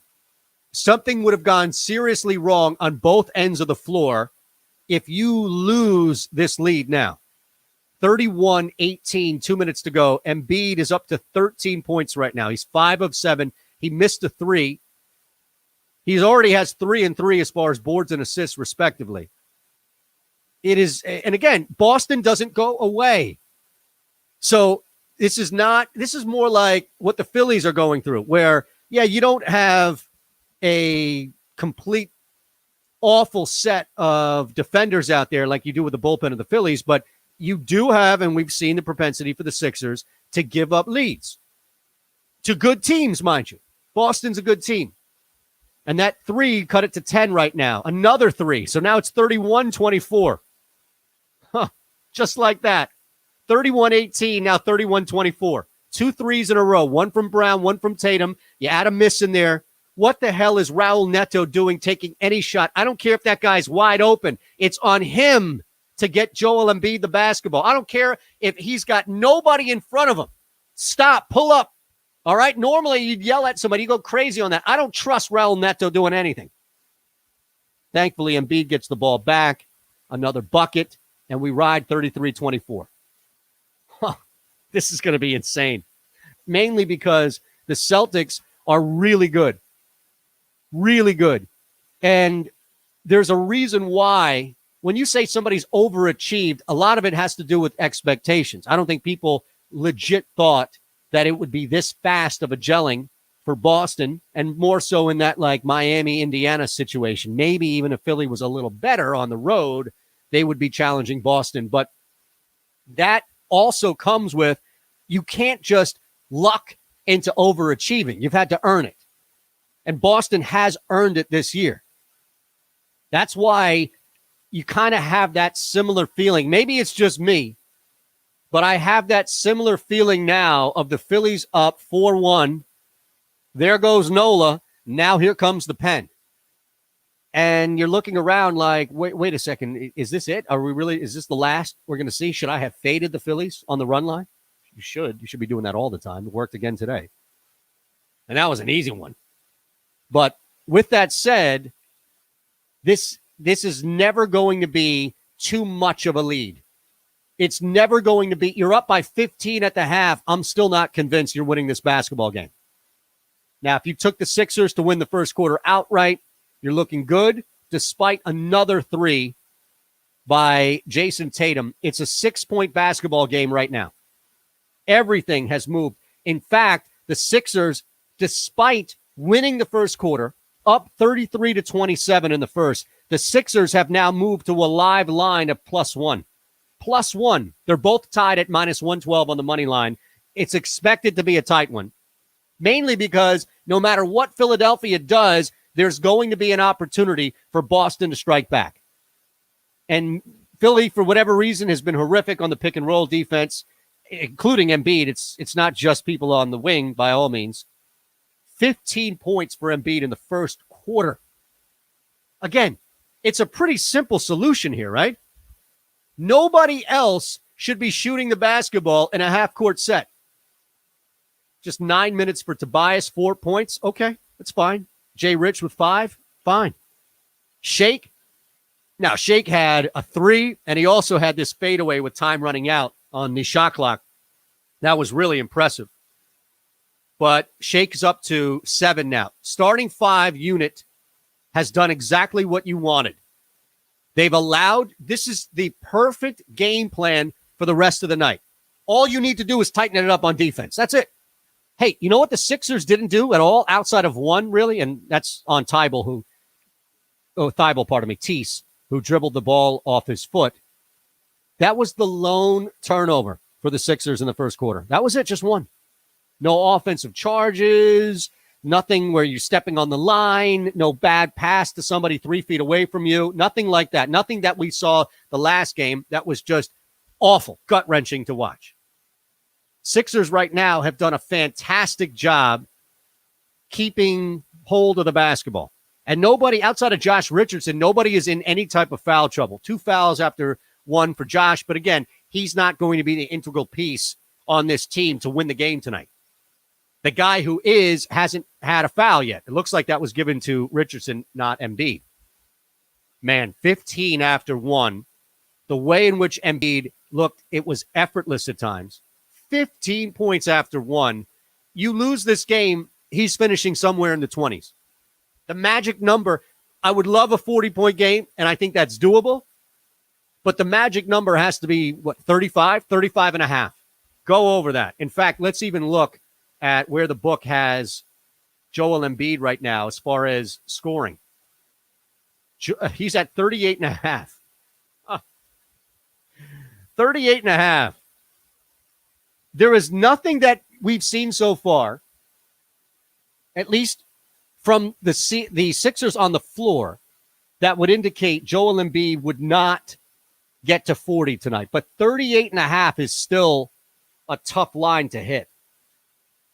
And it's pretty much even where you go over. I'm looking at DraftKings now. You go over the number, it's -112. You go under, it's -118. So that tells you he's going to be flirting with that number with the entire night.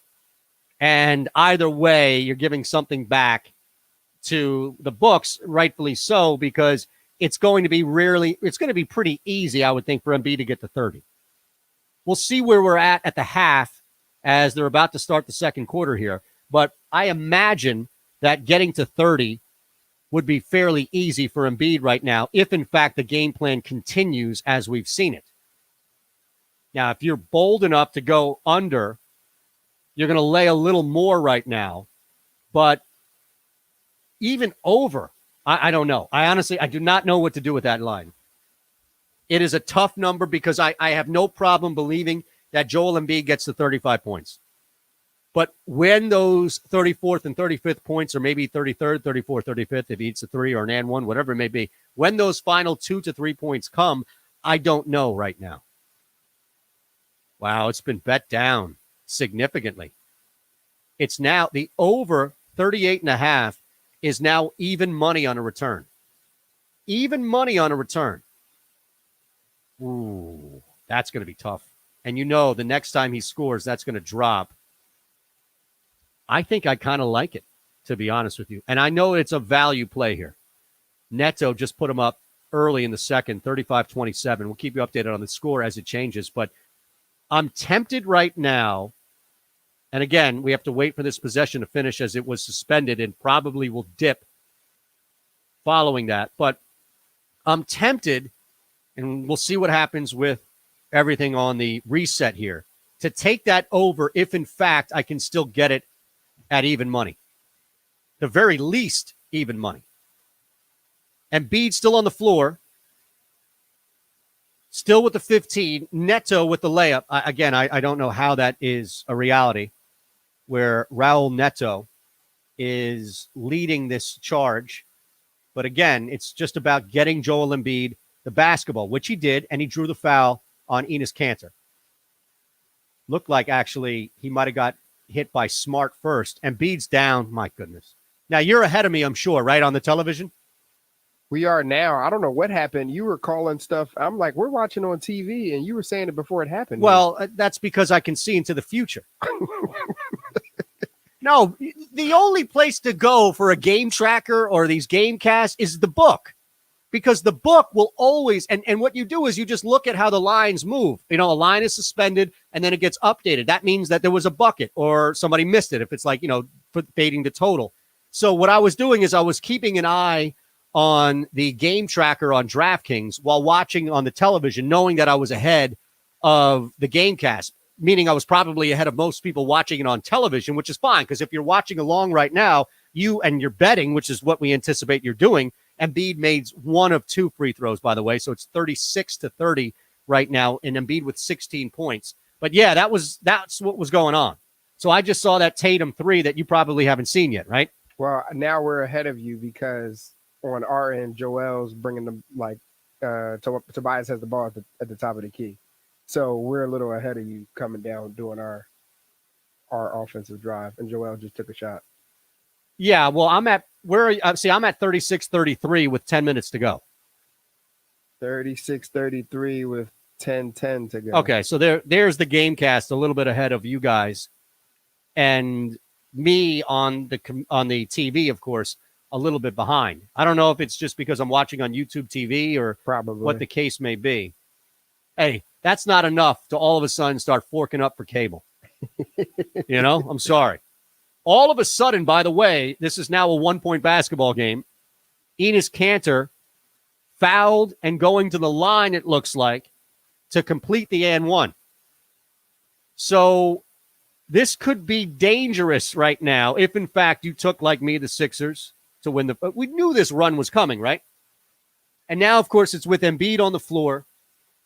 So there needs to be some sort of balance and stop shooting if you're not named Joel Embiid. If you're in the half-court set, step-back jumpers, three-pointers, difficult shots like this, Kanter missed because he stinks. Difficult shots are not on the menu for me.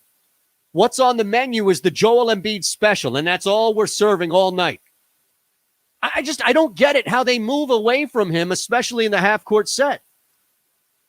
It makes little sense to me. They don't have anybody on the floor right now. It's not Wanamaker to Cantor or anybody in between that's going to do anything to slow down Joel Embiid. This is maddening right now. We all can see it. We all have the strategy in front of us. It's a pretty simple one. You could literally foul people out of the game if you're Joel Embiid. Enes Kanter would be out in foul trouble right now.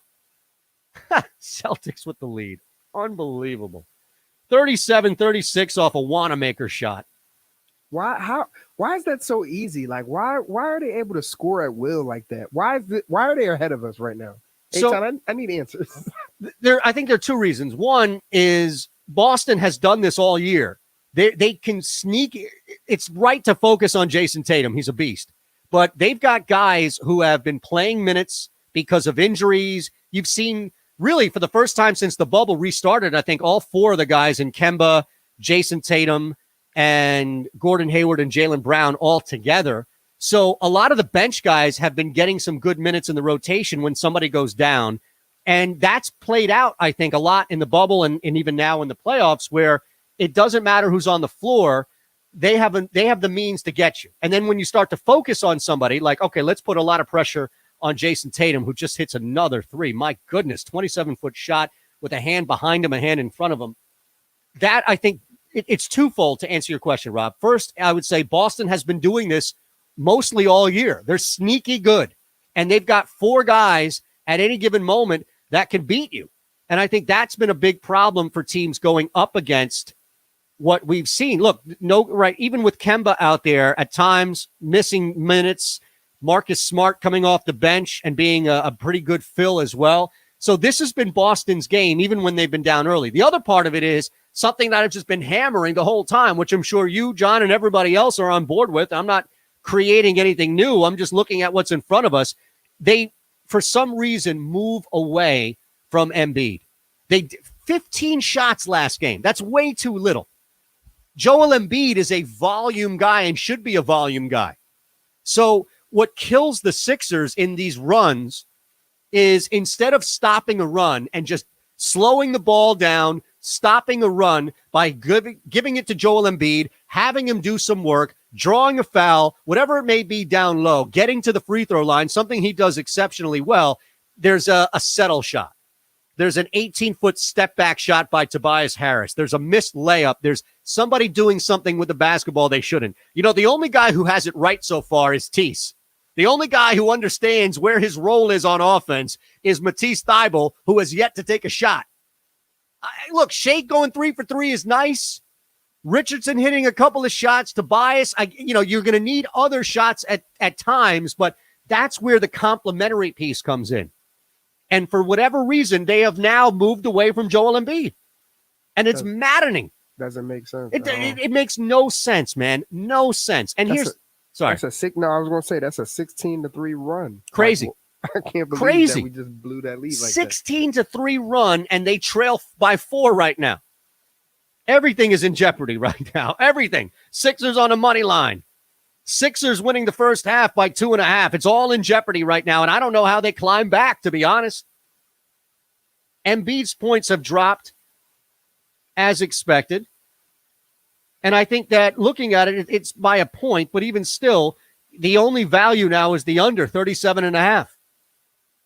How in the world they've both simultaneously allowed Boston back in, and they have done nothing to stop the run. Look, I would love to put it all on Brett Brown, and he deserves a lot of heat for this, but you see anybody who's been following this game for as long as you out there have been following this game and played the game, I don't care if it's at the park or if it's at a semi-professional level, or maybe you had a cup of coffee and you're listening right now in the NBA.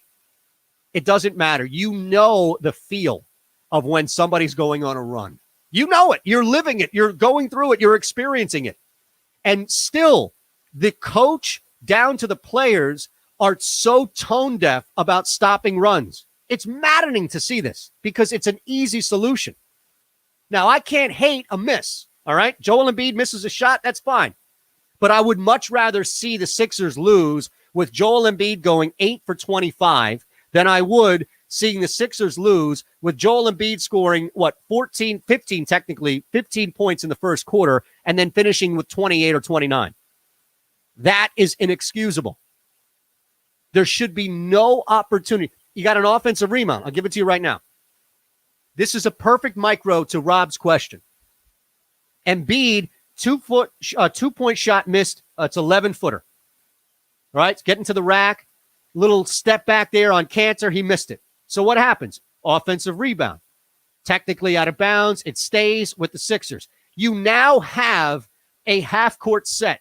You have an out-of-bounds play and 14 seconds on the clock to run something.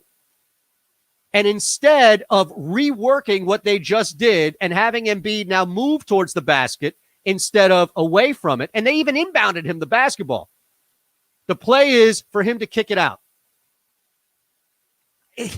There are few people on the planet that will get by a double team down low. Joel Embiid is one of them. Hey, Embiid made the pass. Okay, I would not like to see that personally. I would like to see him try and take a shot and get to the line. It's no knock on anybody. It's not anything personal with Alec Burks. It's just that's not the shot I would like to see with a set play out of bounds. It's give Joel Embiid the basketball and get to the line.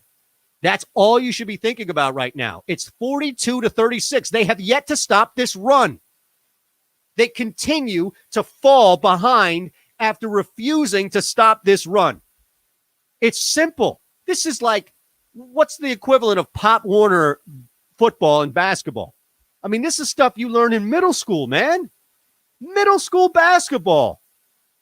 And anybody I don't care if all you played is high school. You've been there. You've been on a run. You know what it feels like when the other team is looking around like, man, what do we do? And you know when you're that team looking around like, what do we do? There should be no reason whatsoever why we're not talking about Joel Embiid taking more free throws. Bo316 on Twitch, twitch.tv/Shander Show is how you can watch and follow along, at Shander Show on Twitter. They are dying for a leader. It's frustrating because I think you're half right in that they need somebody else on top of Embiid on the floor, and I don't know if Embiid is that guy. I know for a fact it ain't Ben Simmons. But is it Tobias Harris? I mean, what the hell? Where's Al Horford in all of this, right? Al Horford is a veteran presence. There should be something. Embiid is the guy who finally stops the run. Finally. And you know what he did? He just took it. He schooled two guys. Yeah, Cantor wants to travel. Shut up. Schooled two guys on that. And he got to the rack. Amazing, isn't it? No foul. Didn't need it because he scored the bucket. At the very least, there's a pause right now. They're going to make it difficult. Boston's going to make it difficult all night. You have to stay away from turnovers, and you have to take smart shots. That's the key here. Part of that has to do with Joel Embiid getting the basketball. Going through cycles here where you see missed shot by Burks, missed shot by Harris. If you get an offensive rebound and you don't have, and you have somebody in front of you and you're not named Joel Embiid, then you need to pull it out. I'm sorry, but we're at that point right now. This is like basic offense that we're at right now for the Sixers because they can't execute a complicated one. From the coach to the players, it's just too much. So you have to go back to like remedial style. Hey, pull it out. Slow it down. Just feed the same dude. Do you know how often that works? Doesn't matter where you're playing, man. That works. You have a mismatch, an advantage like this. It is a constant, and you just need to hammer that constant. And if Embiid misses a shot like he just did, then you get the ball back, you make a stop, and you get the ball back, and you feed him again. He's 7 of 12 for 18 points with 6:30 left in the second. You're down by 5 points. Something is not right. Awful. Oh, I got a text from Dave Logren at Lofty_D, a friend of the show and familiar voice on the program. He says, I can't take this. Yo, Brett Brown is trash. I love it, man. I haven't even checked Twitter yet. I haven't even looked at the responses yet. People are still trying to convince me that the NBA ratings are down for something other than poor play. Let's take a break when you can. at Shander Show on Twitter. Twitch.tv/Shander Show is how you can follow along and weigh in on everything going on. If you have my number, then feel free to text me as well, as Lofty just did. I can't argue with that. Wow, Colorado was up 6-0, by the way, to start the third period. So thankfully, we stayed away from that total. Wow, this is a thrashing. Arizona has given up. They're going to lose this game and lose the series, so the Avs are going to move on. We'll update you on the diamond, on the ice, and keep you updated on this Philadelphia 76ers game. What are the odds the Sixers, who are now down 46-38 in the second, 6 to go, can win this half? That's all I'm worried about. Win the half. Fox Sports Radio The Gambler, presented by Cure Auto Insurance. Everybody, it's the summer of yum at Rita's. Yeah, we got 4 minutes. Okay. Runs down the top album. It's just too easy for Boston right now. I know. They're like scoring at will. I know. It's crazy. And like you said, when people know, when you stuck in that, you still in a run situation, like the team that's making the run is going to keep pushing. The team that's behind is now falling farther behind because they can't get out of that rut. It's crazy. 50-41 right now. Holy shit. Woo! We had Boston. I didn't take them, but Boston was pretty. I think Boston was pretty good on the money line when they were down so much. Oh my god, you're far. Like you're pretty far ahead of us. Am I? Now again? Well, I'm going off again. I'm going off the GameCast. I'm not going off the TV. Oh, okay, so your GameCast is way ahead. So what I have going I have 3 things going for the Sixers game. I have the actual TV, so I can look at and kind of talk about what happened with a little more detail.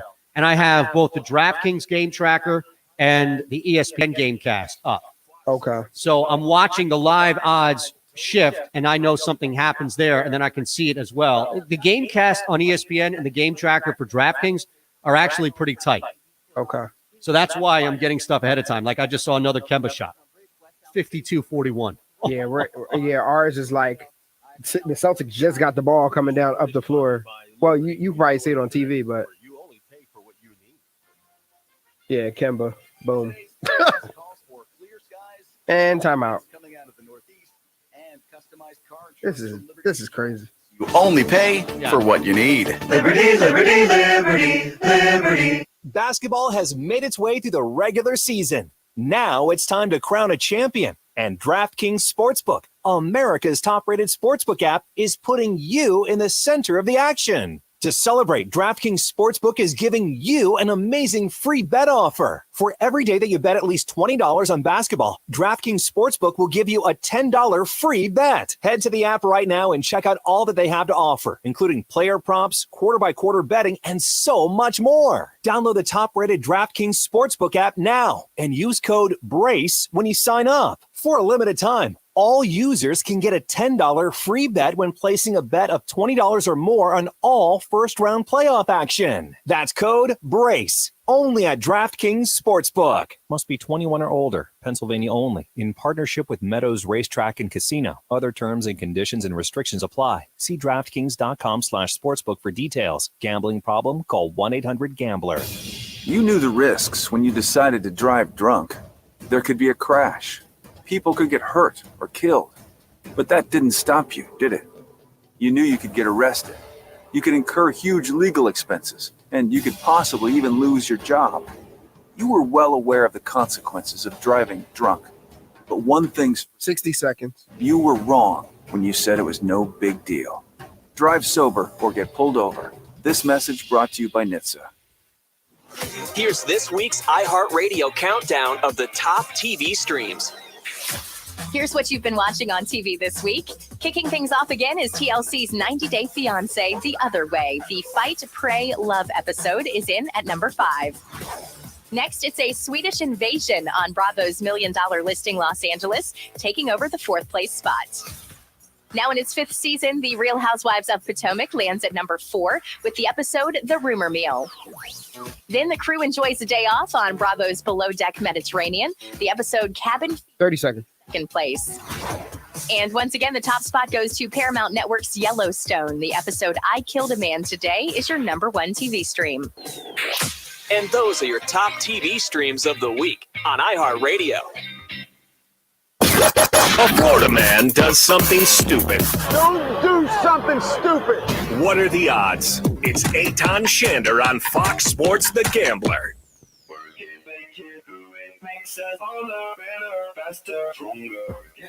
Now, I'm curious. Are you able, Rob, to pull something from a tweet and run it like a video? I think so. Yeah. Okay, because I just tweeted this out. It was from Main Team at Main Team Sports. And it's a perfect microcosm of what's going wrong for the Philadelphia 76ers. It's a video. It's TNT, so we can credit them for the audio here. Okay. So whenever you have it is fine. There's no immediate rush by any means. I was just Okay. curious if I didn't know if we could do that, and it just came out, so I should have asked you off the air, but it just came out, so I just tweeted it now. If we can, that's fantastic. If we can't, it's no problem at all. I'm just curious. But this is a total disaster. And the video is Marcus Smart juking Embiid, getting Embiid up for the shot, and then forcing a backcourt violation on the Sixers. You just can't make it up. That's Marcus Smart for you, though. Yeah, I get it. That's Marcus Smart, but you know who Marcus Smart is. Yeah. They've been playing against Marcus Smart for years now. He's an agitator. I understand that. But he's also a dangerous scorer to come off the bench. I mean, he's a guy that he's not just there to be the agitator. Like, he can actually hurt you. And that's where I think the Sixers have just lost this game immediately, is that run. That run is going to kill them. Absolutely kill them. It's 52-41 right now. Milton with the shooting foul on Jaylen Brown. So 3:42 left in the second. Brown looks like he's going to go to the line and possibly add at least one as he knocked one down, maybe a second one as well. Think about it. It was at one point the Sixers were up big in the first quarter, and now they're watching a 26-8, now 27-8 second quarter. Do you realize they're about to lose the second quarter by 20 points? Thankfully, Shake at least puts a bucket in. We'll see if this stops the bleeding or if it just keeps the Sixers within. It's an and one opportunity, so maybe Shake can convert. But I don't know what to say anymore. Just it is maddening. It's mind-boggling. It's upsetting. It's frustrating, but it's all expected at this point. Now I got a text from Dave to read his tweet. At Lofty_D, Brett Brown says this and then doesn't play Burks a single minute yet. This is 14 minutes ago. Meanwhile, Raul Neto has played 9 already. Sixers just blew a 14-point lead. And what it was is Brett Brown explains why Alec Burks is so important to Sixers offense. This whole team is a disaster. It's a disaster. And I don't know what else to do but laugh. I just don't. At Dizavelli, Furious Styles, Milton is so sloppy at times. It kills you, the lack of consistency. And again, he's thrust into this position. So he shouldn't be like a guy that you put so much on, by all means. He shouldn't be the reason why the Sixers are winning basketball games. Now with Embiid off, it's Tobias Harris's turn to try and take something off of this lead. 3 of 9 so far, including a make about a minute or so ago. Here's where we stand. It's 56-46 with 2:41 left in the second quarter. The Sixers right now are struggling, trailing in the second quarter by 16 points. Now a 10-point deficit, but they're trailing in the second by 16. So this thing has gotten worse as the game has gone deeper. And if you look at who's on the floor right now for Boston, this might be a nice opportunity for Philadelphia to cut the lead. Brown, Smart, Walker. Walker has not been special. He's just taken advantage of some looks here. Smart has been struggling. Jaylen Brown has got to the line, and that's helped him some. But that's it. You don't have... Now, Tatum's back in, so there that goes. It was like for a short little minute there, you had an opportunity to cut that lead down a little bit. But instead, here comes Jason Tatum back in the game. Burks is out. I mean, the guy was in there for a flash. Just no more Neto, man. Just please. What is this insistence on playing Raul Neto? 9 points. No way that 2.5 is in play. Maybe we can hedge at this point. I think at this point, the only thing that I can do right now is hedge. Embiid over 34.5. Think about this. It's dropped. It went from 38.5 to where you were laying some juice to now over, and you're getting even money. I'm going to have to play that. Reluctantly, I'm playing it. I'm probably an idiot, but you know what? Again, live on Twitch, so you can see this, twitch.tv/Shander Show. Can you take anything at all Sixers related right now? Sixers are plus 11.5. Wow. Well, maybe we should be looking at that. You know that a run can come. They're only trailing by 11 right now. I would be shocked if they got blown out 14, 15 points, especially because, late in the game, if you're up like that, you may actually see some guys sitting for Boston, which is enough to cut that to 10 or 9 points, with 2 minutes left. Hell, Toronto actually was in play at one before they gave up like 5 or 6 straight points. That 11.5 was in play with about 2:40 or 3 minutes left in the fourth quarter. As tight as that game was and as down as they were at one point. Man, I'm reluctant here, but if I'm looking at anything right now, plus 11 is pretty good return at minus 109, knowing that the team is down 10. As, hey, shocker, Embiid is back on the floor and immediately draws the foul. Like, how difficult is this? You run a pick and roll, you get a mismatch, and you just bang bodies down low with Joel Embiid in that mismatch. You had Tatum and Brown both on him. Neither one of them are going to do anything to stop him. That's it. Like, that's the offense. Force Boston to do something for once. Force another team to make an adjustment. My goodness, just once. Do it. 2:06 left. Here come the Sixers, trailing by 9. Embiid with 20 on the night. 20 on the night. And that total dropped to 34.5. See if it bumped up after that bucket. That's the play, I think, for me at least, is to just watch and kind of go with Embiid. The game line is a lot. It's dropped to 10, but you're still laying juice at 10. Total sits at 224.5. That live total right now with 111 points scored. You've got 101. What am I talking about?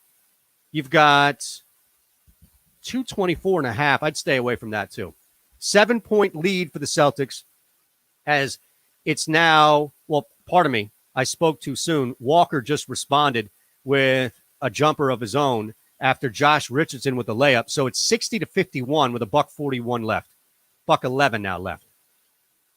Celtics easily cruising to a second quarter money line victory here, I would imagine. As despite another bucket by Josh Richardson, it's still a 7-point lead here. Back to 10. Another three-pointer. This is insane. This is why you have to stop that run earlier. The Sixers have technically stopped a run. They just can't make a stop. You see, there's a difference, right? They've poured in some buckets recently, and they've added some points on the board, but they still trail by 16 in the second quarter. 10 overall, 16 in the second quarter. So if you look at what's happened, hey, a bucket by Embiid, imagine that. And a miss by Brown. 30 seconds on the clock, plenty of time to give you-know-who the basketball again. This would be an opportunity to take advantage of a run stop. Because ultimately what we've seen is Boston just respond every single time. So now, because you're down, even being down here by 8 points, you're really put in a tight situation where you're kind of in a must-score scenario here to cut this lead, to continue to cut this lead. You had a 2-for-1 set up as well. 2-for-1, it didn't work out, and you're still trying to figure out how you can get a bucket here to end the first half. Look, 63-57 if you were to get a bucket, and now with Walker fouling with 11 seconds left, Richardson has a chance to do just that. First free throw was good, so let's see if he hits the second one. But that's the play now, is you start to see a little more action on this big board here. And at 63, it's down to 9.5 if you are confident in this Sixers team. 11.5 would have been the play, down to 10.5, down to 9.5. You're still laying money, which is fine, getting those 9.5 points. All right, well, quick break. We'll come back, finish out. Again, John Jansen has you at the top of the hour for the line change. He has the misery that will be the second half of this game, but I imagine a lot of the focus will be on the real team in town. And that, of course, is the Philadelphia Flyers. At Shander Show, twitch.tv/Shander Show. What are the odds? Fox Sports Radio, The Gambler, presented by Cure Auto Insurance. Yo, I heard you clicking. Yeah, I got your because I got your clip. Oh, you do? Okay, cool. We could do it when we come out. Yeah, that's fine. That's fine. I thought you were going to say break. No, I was, but just so you know, it's NBC Boston. NBC Oh, got it, Sports got it. Boston. That's the credit. Got it. Thank you, sir. No problem. Kath and I knew that Jenny had been partying a bit. Found out she tried heroin.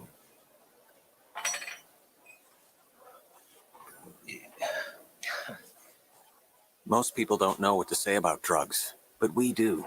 Visit us at drugfree.org. A message from the Partnership for Drug-Free Kids, where families find answers. You knew the risks when you decided to drive drunk. There could be a crash. People could get hurt or killed. But that didn't stop you, did it? You knew you could get arrested. You could incur huge legal expenses, and you could possibly even lose your job. You were well aware of the consequences of driving drunk. But one thing's for sure. You were wrong when you said it was no big deal. Drive sober or get pulled over. This message brought to you by NHTSA. Have you ever wanted to learn a new language like French, Spanish, or Russian? But what foul was that? 8 times? What, on the block? Yeah. I thought I didn't see a foul at all. So he got all ball. Yeah. Oh, they called it on Thibault. They called it on Thibault? I just saw Thibault with a shooting foul with no time left. Wasn't that the play? Oh, wow. I mean, they just put 1.1 back on the clock, so I'm guessing Yes. it was Thibault. Yeah. But Joel was the only one that blocked him. I don't know where Thibault's foul was. No idea. Maybe it came off of contact. Maybe. Boy, that's a killer right there. They cut it to 6. Yeah. And now Kemba's going to hit 2. Yep. Wow. Go to Babbel.com and start learning a new language today. That's Babbel.com. Babbel.com. They had snuck in the night. It's crazy how fast these shows go in live games back, right? Yep. It's like flying by. Yeah, seriously, man. Seriously. The beauty of it is that we couldn't do this on like a regular sports talk show because the game would be on the other channel and they'd be telling you to like counter program, you know? Right. But now since we talk about live betting and all this action happening live, it's perfect because you get away with doing play-by-play. Or wherever you get your podcasts.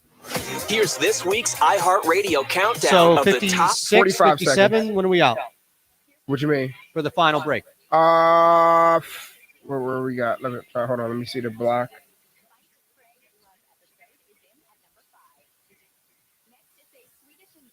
So yeah, 56. Okay, I got you, brother. The Real Housewives of Potomac lands at number 4 with the episode The Rumor Mill. Then the crew enjoys a day off on Bravo's Below Deck Mediterranean. The episode Cabin Fever takes second place. And once again, the top spot goes to Paramount Network's Yellowstone. The episode I Killed a Man Today is your number 1 TV stream. And those are your top TV streams of the week on iHeartRadio. When it comes to the hardest working man in radio, You're going to have a hard time stopping us, all right? Eitan Shander is the odds-on favorite. It's What Are the Odds with Eitan Shander.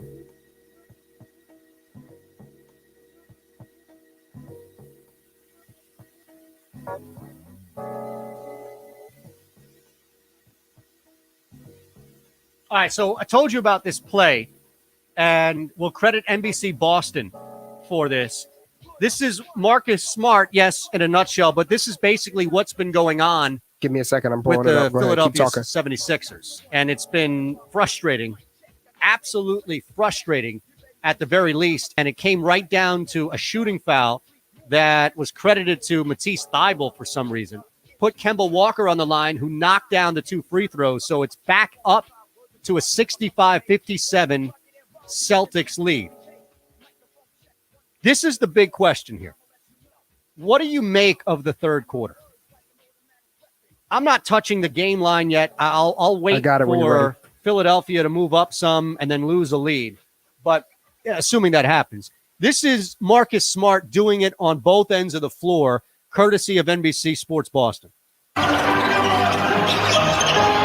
little fake.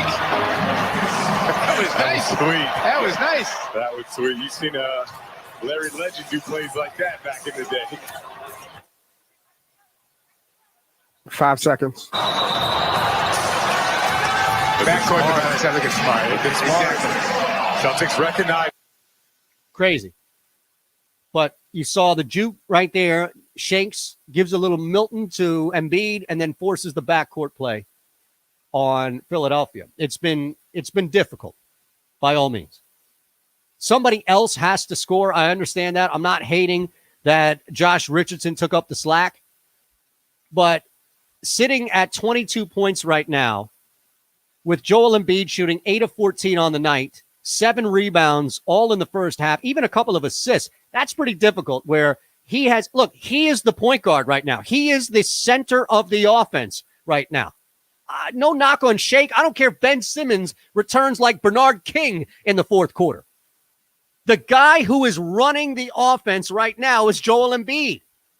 He is as effective scoring as he is, and anybody else is so far, passing the ball. You don't have a typical look. Boston, Keith Smith just put this out, and I retweeted it basically saying that this has been happening all year, especially on the road. But the tweet that Keith Smith put out is just spot on. If you want to know what's going on with Boston, why they are up outside of the frustrations of moving away from Joel Embiid at times. And it doesn't mean that Joel Embiid needs to score all the time. It means that Joel Embiid should be put in a position where if he's not scoring, he's passing to an open shooter out of a double team. He can do that. We know he can do that. Smith tweeted at Keith Smith NBA, it's the same play for Boston every time, just different guys running it. Simple, and this is the word he uses, simple pick and roll with Boston center screening. Philly big drops. We've seen Joel Embiid and any other big continue to drop on the pick and roll. Celtics player takes a pull-up jumper. The crazy part is that this happened throughout game 1, too. No adjustment from Philadelphia at all. There hasn't been any adjustment defending the pick and roll all year. We had Bill Horrenda on the show. Was Bill on last night or Monday night? One of the two. Bill was on the show out west, our NBA guy out west, and he said the same thing. As he was praising Joel Embiid, rightfully so, for all the things that he was doing and the fact that he needs to shoot the basketball more, he brought up how Embiid and so many others fail to cover the pick and roll. They simply cannot cover the pick and roll. They are cooked.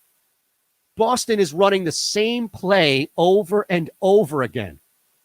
This is like when your younger brother or sister is just old enough to start playing Madden competitively, right? And all you're doing is you're quick slanting somebody to death. You're just running the same quick slant, 3 yards, quick slant, automatic catch. You need the computer to step in with like some drop that you know isn't real. This is what we're watching. We're watching somebody get beat up live on Madden by getting quick slanted to death. They're running the same play over and over and over again. And Philadelphia has done absolutely nothing to slow it down. Forget stop it. They can't even slow it down. This is a disaster right now. This is an unmitigated disaster. I mean, it is insane to see this. And now what we have to watch, most likely, of course, is a Philadelphia 76ers mini run only to get beat again. Only to get beat up again. That's going to be really difficult to see. This first half was a punch in the gut. But watching Philly come out strong and put up 6 or 7 straight points, as they did in the first quarter, to barely hold on and win the third quarter, only to see what happened in the second repeat itself. That's going to be a punch to the face. So you go from a gut punch to a punch in the face. Either way, you feel the same way, right? Which is, what are we doing to ourselves? Boy, I just hope the Flyers win, man. That's all. We always rooting for the Flyers. Seriously, man. Like, did the puck drop already? Did we miss anything with the Flyers? You know, did they start yet? Did the Sixers start yet? No, the Flyers didn't start yet. We didn't miss anything. But I know I was going to tell you, you were just talking about Madden a little bit. Did you hear that 2K is making a football game again? No. I know that the last time they made one was 2K5. Was that TO? Yes, Yep. yes. That was a good game. They lost the rights to, but the NFL, they regained the license to do football again. So 2021, 2K will have a football game out again. Wow. That's crazy. I didn't realize that. I didn't realize that they had that coming out. That's good video game insight right there. See, we can talk video games all day. I don't know if you play this, but 2K has the new golf game coming out. You told me about that. Right? Yeah. Yep. Now they have the golf club is what they've had, and they've kind of elevated. Now it's PGA stuff, but 2K putting their name behind a new golf game, I'm all over that. Anything 2K touches, I'm all over. Yeah. Remember when 2K was trash, though? Yes. Was that the Dreamcast? Yes, because it was like... It was boxy and... I was just about to say the boxing. And I think that the actual name is like Take-Two Interactive or something like that is the people that make it. But yeah, back then when they first started and it was like trash, and now 2K is like the best thing outside of MLB The Show. Yeah, it's insanity. No, you're right. And 2K they definitely took over. I saw this thing on Twitter, how Domino's has just manhandled Pizza Hut in the chain battle, if you will. 2K has completely destroyed EA. Is Papa John's not in there? No. Oh, wow. Yeah, I think what happened is that whole thing with the actual Papa, John Schnatter. Yeah. Can I say that word? Schnatter. I think that thing set the company back. You know, I think people were like, that and probably that garlic sauce that they give with the pizza. All right, second half comes your way. More importantly, the Philadelphia Flyers come your way. Most importantly, John Jansen is coming your way at 8 o'clock. Thanks, Rob, for producing. We are back on a Monday edition of the program. We'll have a ton to talk about. We didn't even give out any PGA plays. I took Bryson to win it. Why the hell not? And if I can I won't have enough time. But I took Bryson to win it. Stayed away from Morikawa. I did. Too much pressure on the young man on this course here. But we'll talk about the Sixers, the Flyers, the Phillies, and everything else going on locally around the world as well. I'm Eitan Shander at Shander Show on Twitter, twitch.tv/Shander Show. What are the odds? Fox Sports Radio, The Gambler, presented by Keurig.